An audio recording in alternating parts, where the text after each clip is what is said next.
जैसे मिसाल के तौर पे को एजुकेशन की जब बात होती है तो हमें जो काउंटर आर्गूमेंट मिलता है वो ये मिलता है कि नहीं भी इसके तो फ़ायदे बहुत हैं, और लोग गिनवाते हैं फ़ायदे, ठीक है, कि अच्छी बात है रिश्ते हो जाएंगे, ठीक है, रिश्ता ढूंढ लेंगे लड़का लड़की अपना। दूसरा फ़ायदा बताते हैं कॉन्फिडेंस आएगा, ठीक है। तीसरा फ़ायदा बताते हैं मैन को पता लगेगा फीमेल से इंटरेक्ट कैसे करना है, वरना तो उन्हें कभी पता ही नहीं लगेगा सारी उम्र, ठीक है ना।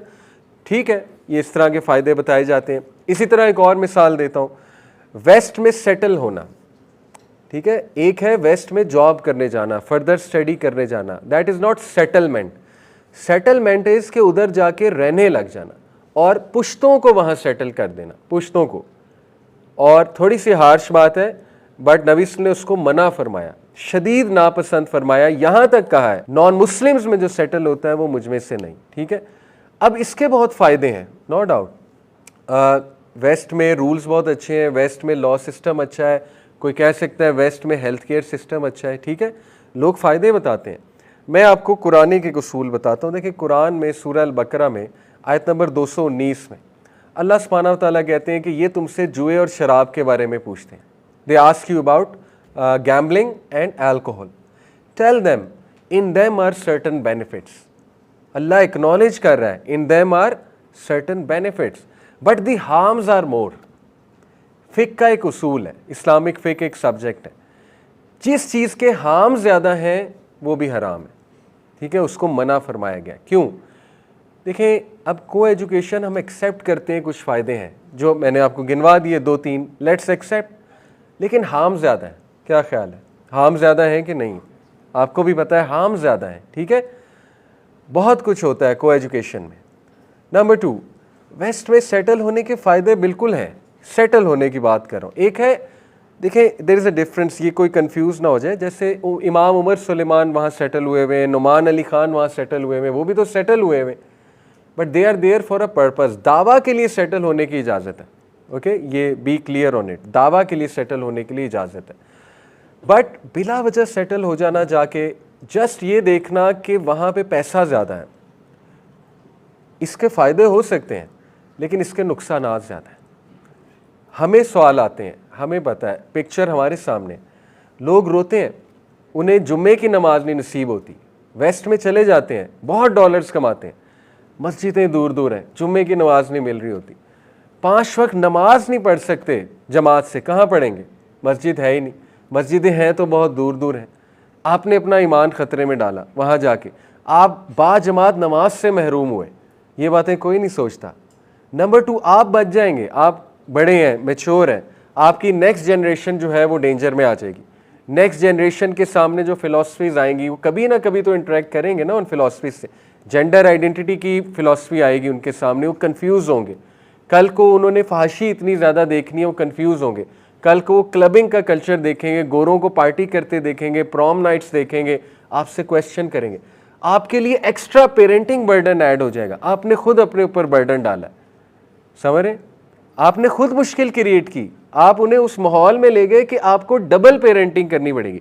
क्या एक आपको उन्हें इस्लाम सिखाना पड़ेगा, दूसरा उनको साबित करना पड़ेगा ये लोग गलत है, और वो उन्हें साबित करना बड़ा मुश्किल है। तो आपने खुद अपने लिए प्रॉब्लम्स जो है वो क्रिएट कर दी, ठीक है। तो ये मैं आपको ये बता रहा हूँ कि ये कुरानिक असूल बड़ा खूबसूरत है। कुरान ये कहता है कि जस्ट बिकॉज, देखें नफ़ा और नुकसान अलग बहस है, हलाल और हराम अलग बहस है। जस्ट बिकॉज किसी चीज़ के फ़ायदे हैं डजेंट मीन वो चीज़ हलाल है। एक आर्गूमेंट ये आता है कि देखिए जी, माल की ना गर्दिश होनी चाहिए, मनी शुड फ्लो। कैपिटलिज्म का सबसे बड़ा आर्गूमेंट क्या है कि इन्वेस्टमेंट करो, क्यों करो, मनी शुड फ्लो। दे से कि मनी फ्लो करेगा तो क्या होगा, गुर्बत ख़त्म होगी। इस्लाम ये नहीं कहता money should flow, this is not enough. Islam कहता है money should flow from rich to poor, ये पूरा सेंटेंस कहें, not only money should flow. ये कोई आर्गूमेंट नहीं है कि बस इन्वेस्टमेंट्स हो जाए, पैसा गर्दिश करना चाहिए। गर्दिश माल मकसद है ही नहीं, बल्कि गर्दिश माल पुअर, रिच से पुअर तक मकसद है। इसीलिए ज़कात है। ज़कात में क्या होता है, माल गर्दिश करता है, रिच से पुअर की तरफ जाता है। तो इस्लाम इज़ द सोल्यूशन, ठीक है। तो ये मैंने आपको जो एक बड़ा अच्छा उसूल बताया वो ये है कि देखें, जब आपसे कोई डिबेट करे कि यार इस चीज़ के तो फ़ायदे भी बड़े हैं, आप कहें भाई देखो फ़ायदों से ज़्यादा नुकसान है, हम तो नुकसानात को देखकर कह रहे हैं कि ये चीज़ मुनासिब नहीं है। तो आप जब भी कोई डिसीजन भी लें लाइफ में तो इस कुरानिक असूल को सामने रख के लें, ठीक है, कि नुकसान ज़्यादा है फ़ायदे ज़्यादा हैं। तो मैंने आपको कई मिसालें दी, को एजुकेशन की मिसाल दी, उसके कुछ फ़ायदे भी हैं लेकिन नुकसान ज़्यादा है। सेटलिंग इन वेस्ट फ़ायदे हैं लेकिन नुकसान ज़्यादा है, टू बी ऑनेस्ट। इसी तरह सूद के फ़ायदे भी हैं लेकिन नुकसान ज़्यादा है, टू बी ऑनेस्ट, राइट। तो ये मैंने आपको कुछ मिसालें दी। तो इस तरह हम हर क्लास में इंशाल्लाह थॉट ऑफ द डे अब से डिस्कस किया करेंगे ताकि आपको ज़रा फ़िकी नॉलेज भी आए और आप लोगों को इंशाल्लाह कुरानिक कुछ रूल्स भी पता लगे। Okay, so coming to topic, who is Allah. हुदहुद एक परिंदा जिसका कुरान में मेंशन्ड है, कहाँ पे मेंशन्ड है? सूरह नमल में, हज़रत सुलेमान की स्टोरी में। देखिए, इस पे बहुत खूबसूरत एक पॉइंट मुफस्सिरीन बयान करते हैं, कुरान में कितनी गहराई है। हुदहुद जो है वो गायब हुआ था, हज़रत सुलेमान ने सबको असेंबल किया, वाक़या ऐसे है, और हुदहुद एब्सेंट था। तो हज़रत सुलेमान को बड़ा गुस्सा चढ़ा, उन्होंने कहा कि हुदहुद क्यों नहीं आया, क्योंकि वो एक किस्म का मैसेंजर था हज़रत सुलेमान का। तो हज़रत सुलेमान ने कहा अगर वो ना आया तो मैं उसे ज़िबा कर दूंगा, ठीक है। तो बहरहाल अब वो वापस आया और he should have a wonderful argument, तभी उसकी बचत होनी थी। तो उसने आते ही एक बात की, उसने कहा कि मैं ऐसी न्यूज़ लाया हूँ जो आपको नहीं पता। तो अब हज़रत सुलेमान को कौन सी न्यूज़ नहीं पता, हालांकि वो तो किंग है उस दौर के। बहरहाल it was a excellent argument to be saved. उसने बात ही ऐसी की आते ही। उसने कहा मैंने एक ऐसी कौम को देखा है जो अल्लाह के अलावा सूरज की इबादत करते हैं, अल्लाह के अलावा सूरज की इबादत करते हैं।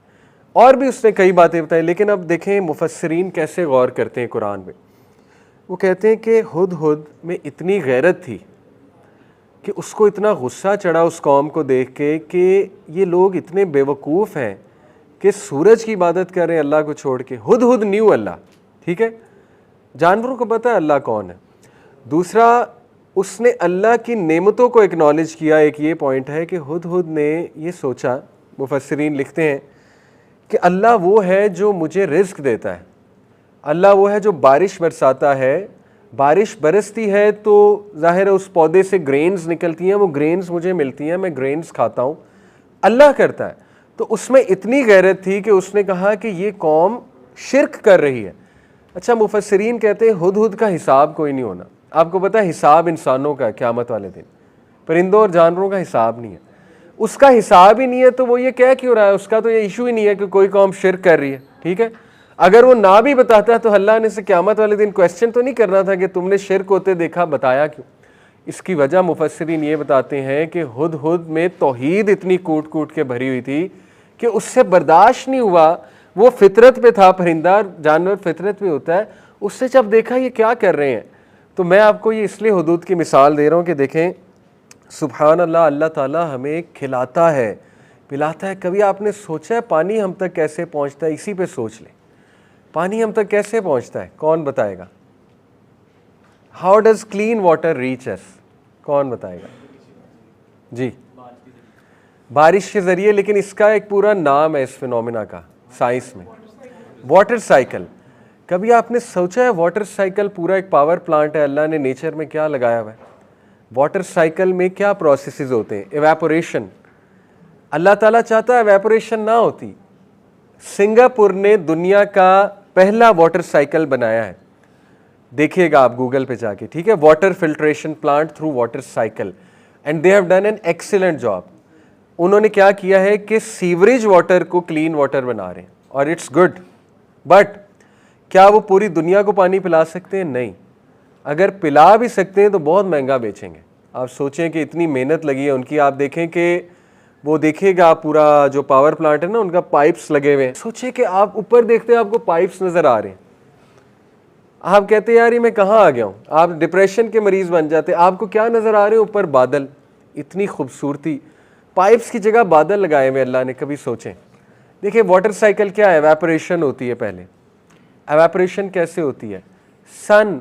सन का एग्जैक्ट उतना टेम्परेचर है कि एवेपोरेशन हो जाए, मतलब ये भी अल्लाह की सेटिंग है, ठीक है। थर्मोस्टेट अल्लाह के हाथ में है, सन का अल्लाह ताला फिट करता है, फिक्स करता है। सन क्या करता है, उसकी हीट जब ओशंस में पड़ती है, ओशंस का पानी ऊपर जाता है। ओशंस का पानी पीने के काबिल है नहीं, ओशंस का पानी क्लाउड्स में जाकर क्लीन अप होता है, वाटर फिल्ट्रेशन प्लांट है क्लाउड, कभी आपने सोचा है क्लाउड्स में क्या होता है? उस प्रोसेस को कहते हैं कंडेंसेशन। कंडेंसेशन क्या होता है, कौन बताएगा? शाबाश। एवेपोरेशन का ऑपोजिट, बिल्कुल।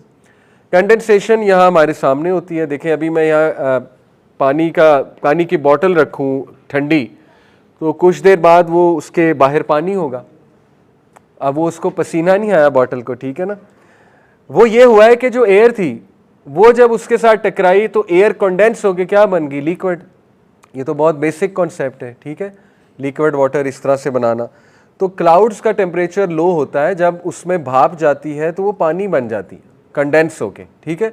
जब वो पानी बनती है तो वो, अब क्लाउड्स में सुभान अल्लाह ओशन वाटर के साथ क्या हो रहा है कि इम्प्योरिटीज़ क्लाउड एक्सट्रैक्ट कर रहा है और साफ पानी नीचे भेज रहा है क्लाउड रेन की शक्ल में। दिस इज़ वाटर साइकिल, ठीक है। अल्लाह ताला सूरह वाक़िया में कहते हैं, ask them about the water they drink. आयत सुना रहा हूँ आपको, ask them about the water they drink. अगर हम चाहते, अल्लाह कहते हैं इफ़ वी वांट, हम उसे नमकीन बना देते, ये क्या कर लेते। आप सोचें यही अल्लाह की कितनी बड़ी नेमत है। खुद इतनी सी बात पे शुक्र अदा कर रहा है कि अल्लाह ताला मुझे ग्रेन्स खिला देता है, और इस बात को उसने जिम्मेदारी समझा कि अगर मैं कोई बुराई होते देखूं तो जाकर रिपोर्ट करूं। हज़रत सलमान को बुराई भी शिरक थी। इंसान जो है वो क्या कुछ ले रहा है अल्लाह से, क्या कुछ ले रहा है, आप सोच भी नहीं सकते, मैं और आप, ठीक है ना। तो सोचें कि हमारी कितनी बड़ी जिम्मेदारी है अल्लाह का शुक्र करना। मैंने आपको सिर्फ वाटर साइकिल की मिसाल दी है। अभी कभी आप ये सोच लें कि ये अंडे, बकरे, गोश्त हम कितना खाते हैं, बकरा कहाँ से आ रहा है? किसी ने ये सोचा था और बड़ा अच्छा सवाल था कि जो डॉग है वो 12-12 बच्चे देता है, ठीक है ना। डॉग के 12-12 बच्चे होते हैं, बकरे इतने नहीं होते हैं। तो बकरे तो खाए भी इतने जाते हैं फिर भी आई जा रहे हैं। कभी आपने सोचा है इसके ऊपर? अल्लाह ताला बकरे पैदा कर रहा है आपके लिए, मेरे लिए। कितना मीट खाया जाता है, चिकन कितना खाया जाता है। चिकन तो खैर अब फार्मी बना लिया उन्होंने, लेकिन पॉइंट इज़ कि कभी आप इसी पे सोच लें कि ये है अल्लाह जो मेरे गुनाहों के बावजूद मुझे खिलाई जा रहा है। हमें एक बंदा ओबे ना करे, हम 2 दिन बाद उसे नौकरी से निकाल दें, हम उसे कहें कि भाई तुम्हें मुझे खिलाने का क्या फ़ायदा है, ठीक है, काम तो तुम कोई करते नहीं हो। तो दिस इज़ अल्लाह। सो हुद से हमें सीखना चाहिए। एक और भी एग्ज़ाम्पल मैं आपको हुद से देता हूँ। देखें, मुफस्सिरीन कहते हैं कभी भी किसी अमल को छोटा ना समझें। हुद ने एक छोटी सी खबर दी, उस खबर से पूरी कौम मुसलमान हो गई। आप सोचें वो खबर कितनी बड़ी बन गई। हुद ने सिर्फ ये आके बताया शिर्क करते हैं, और उसकी वजह से फिर जो आगे के एक्शन पॉइंट्स थे उससे पूरी कौम मुसलमान हो गई। तो यू नेवर नो कि आप कोई पोस्ट शेयर कर दें, आप कोई काम छोटा सा कर दें और पता नहीं उसके रिपल इफ़ेक्ट्स हो जाएं और कौन हिदायत पा जाए और पता नहीं अल्लाह ताला क्या क्या आपसे जो है वो कबूल कर ले, ठीक है।